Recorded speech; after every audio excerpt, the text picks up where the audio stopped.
एक मिनट बात सुनिए। अच्छा, काफी देर से मुख्यमंत्री जी अपने बात को रख रहे हैं।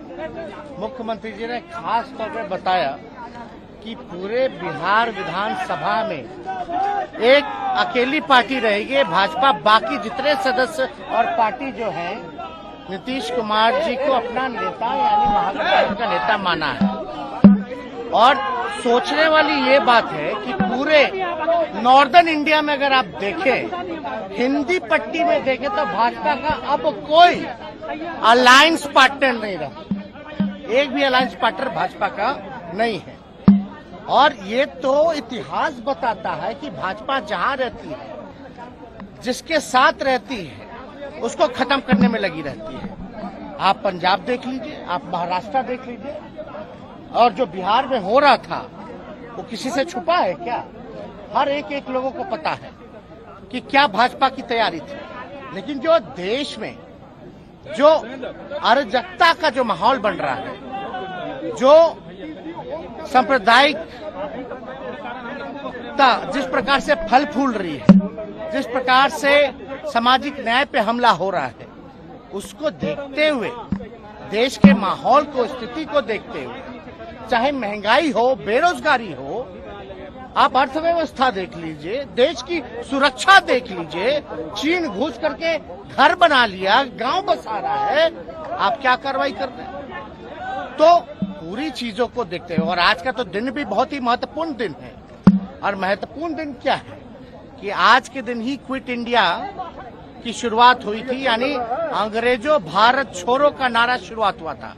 तो आज बिहार ने एक बार फिर से दिखा दिया है, देश को संदेश दिया है, टोटल देश के जितने विपक्ष हैं उनको संदेश दिया है, एक दिशा दिखाने का काम किया है कि जो मजबूती के साथ जनता के सवाल को लेकर के लड़ता है, वो मजबूती के साथ जो है जनता के साथ जो खड़ा रहता है, वो को जनता जो है पूरी तरीके से स्वीकार करती है। और जनता विकल्प चाहती है। आप देख लीजिए, बिहार को विशेष राज्य का दर्जा नहीं मिला। माननीय मुख्यमंत्री जी ने अपना काम किया, कई प्लेटफॉर्म पे इन्होंने प्रधानमंत्री जी के सामने पटना यूनिवर्सिटी की मांग की, लेकिन मान लीजिए पटना यूनिवर्सिटी को उसका दर्जा नहीं मिला अब तक। विशेष पैकेज का क्या हुआ? तो कहीं ना कहीं से हर एक तरीके से एक षड्यंत्र के तौर पे, तो ये बीजेपी जो करता है उसका एजेंडा फिक्स है। और जेपी नड्डा जी, ये जो लोकतंत्र की जननी है, यहाँ आकर के बोलते कि क्षेत्रीय पार्टियों को खत्म करेंगे, समाप्त करेंगे। तो इसका मतलब क्या है? यानी विपक्ष को समाप्त करेंगे। विपक्ष को समाप्त करेंगे मतलब लोकतंत्र को समाप्त करेंगे। यानी लोकतंत्र की जननी में आकर के आप लोकतंत्र को चुनौती दे रहे हैं। ये बिहार के लोग नहीं सहेंगे। ये हमारा दायित्व है, सबसे पहले देश के संविधान को बचाना। और हम तो नीतीश कुमार जी को धन्यवाद देते हैं कि इन्होंने एक फिर से एक बार जो है लीडर निर्णय लेने का काम किया। आप बीजेपी का तो एक ही काम है, डराओ, जो डरता है उसको डराओ, और जो बिकता है उसको खरीदो। पूरे देश में क्या हो रहा है आपको नहीं पता, अभी झारखंड में क्या हो रहा है नहीं पता, महाराष्ट्र में क्या हुआ नहीं पता। तो इसलिए सभी लोगों ने, आज हमारे यहाँ 5 दलों की बैठक हुई महागठबंधन की, और हमको जिम्मेवारी दी गई निर्णय लेने की। तो हमने यही बोला कि मुख्यमंत्री जी अगर कोई निर्णय लेते हैं उसके बाद हम अपना निर्णय लेंगे। इन्होंने निर्णय लिया बिहार के हित में, नेशनल इंटरेस्ट में, लोकतंत्र बचाने के लिए, संविधान बचाने के लिए, अमन चैन गंगा जमुना तहजीब बचाने के लिए। तो इसलिए, और हम लोग तो समाजवादी लोग हैं, हमारे पुरखों की जो विरासत है वो कोई और ले जाएगा क्या? ये हमारे पास रहेगा। तो इसलिए माननीय मुख्यमंत्री जी को धन्यवाद देते हैं। हम अपने पार्टी के राष्ट्रीय अध्यक्ष आदरणीय लालू जी को धन्यवाद देते हैं कि बीमार अवस्था में भी जो है, जो उनका भी जो निर्णय है, क्योंकि राष्ट्रीय अध्यक्ष है, उनके पास जब प्रस्ताव गया तो उनसे जब हम लोगों ने बात की, पार्टी के लोगों ने बात की, क्योंकि हर एक लोग, बिहार की जनता, हमारे पार्टी के वर्कर, हमारे पार्टी के विधायक, सब लोग चाहते थे कि जो किसी भी तरीके से भाजपा का जो एजेंडा है उसको बिहार में नहीं चलने देना है। और लालू जी को तो आप जानते ही हैं, आडवाणी जी के रथ को रोका था, किसी भी कीमत में ना झुकने को तैयार है, ना डरने वाले हैं, जो उनकी विचारधारा है उसकी लड़ाई लड़े। तो इसलिए हम पुनः मुख्यमंत्री जी को धराए। अरे भाई, हम लोग चाचा भतीजा लोग हैं, लड़े भी हैं, आरोप भी लगाए हैं, लेकिन हम लोग तो समाजवादी लोग हैं ना। तो हमारी जो पुरखों की विरासत है वो कोई और ले जाएगा क्या? हम लोगों का अधिकार नहीं है क्या?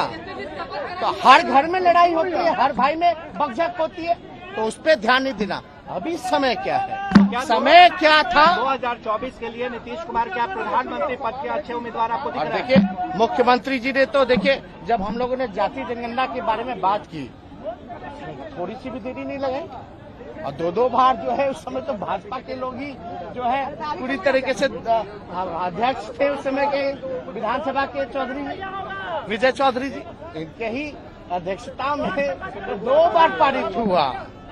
तो उस समय भी आप बीजेपी का रोल देख रहे थे, क्या था? यानी जो नेशनल इंटरेस्ट का जो एजेंडा था उसमें भी कितने, इनका तो मूड क्लियर था। तो क्या पीएम मटेरियल आपको दिख रहा है? पीएम के लिए आपके दावेदार मानते हैं? आप एक बात समझ लीजिए, ये सवाल हम मुख्यमंत्री जी पे छोड़, हमको इस पे कोई टिप्पा टिप्पणी नहीं करना है। लेकिन आप इतना तो आप जानते हैं कि सबसे देश में अगर सबसे कोई अनुभवी मुख्यमंत्री है तो नीतीश कुमार जी है। सबसे अनुभवी, परिपक्व, और काम तो किया ही है, ऐसा कोई इनकार नहीं सकता। कुछ लोग तो प्रचार का काम करते। नरेंद्र मोदी को क्या नीतीश जी दे सकता है चुनौती?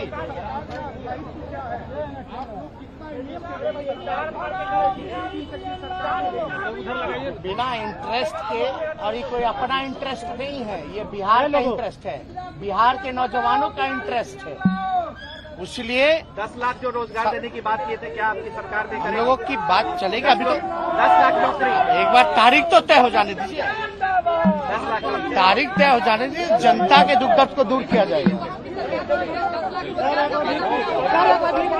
सर एक बार भिक्टी दिखला दीजिए, सर एक बार भिक्टी, सर एक बार भिक्टी, सर एक बार भिक्टी, सब कोई सर, सब कोई तेजस्वी जी,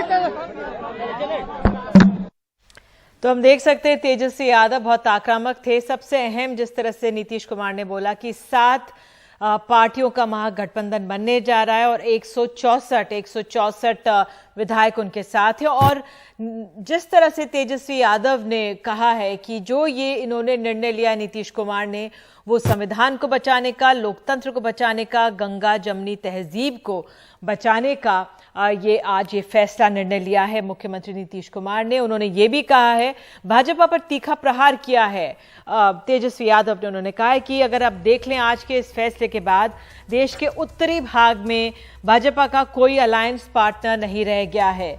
और ये भी कहा कि भाजपा जिसके साथ गठबंधन में होती है उस दल को समाप्त करती है।